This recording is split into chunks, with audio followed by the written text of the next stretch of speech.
niya gusto. Tanong ka lang muna Opo. ng ibang bagay na pwede niyo mapagkasunduan. Tanong mo kung ano yung alam mong ayaw niya sa gusto niya.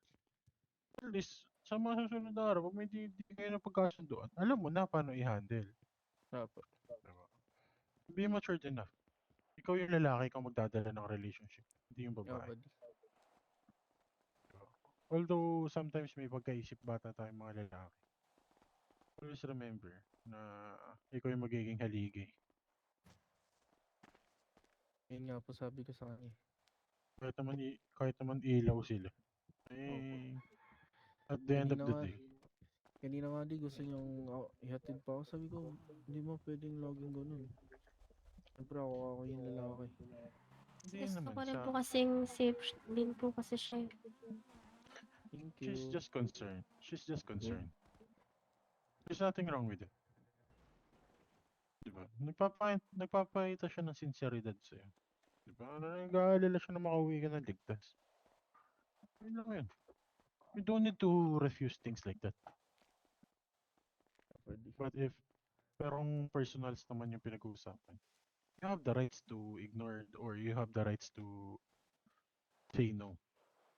Kasi not all the time. You need to say yes sa isang tao. Pag alam mong mali. Diba? Kaya pag may pag-aaway kayo, always look forward na ayusin nyo agad din. Huwag nyo patatagalin.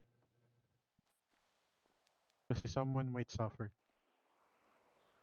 It's either both of you or it's either one of you. Kasi for sure sa inyong dalawa, mayroong isang taong ayaw na nagkakaroon ng pag-aaway sa inyong dalawa. Tatagal ng 1 or 2 days, ganyan. Ganun. Di na kayo mga bata eh. Alam nyo na yung tama sa mali. Basta lang isa-isip nyo. Hindi sa dahil binigyan ko kayo ng payo eh, pinapagalitan ko kayo na huwag nyong madali yung isang bagay. Concern lang din ako pareho sa inyo. Opo di. Hindi porket anak ko si Andrew, ay kukonsintihin ko na yung sinasabi niyang panliligaw. Hindi ganun.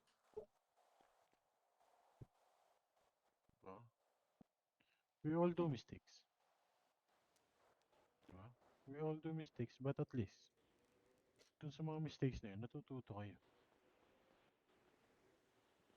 Lagay nyo lang sa isip yun. Marami pa kayong pagdadaanan. Sa ngayon, sobrang saya nyo sa ngayon kasi kakakilala nyo pa lang. Try to wait for few weeks, few months. Ma-realize nyo kung ano yung magiging impact ng having ng arguments, having obstacles sa buhay. May isip nyo naman.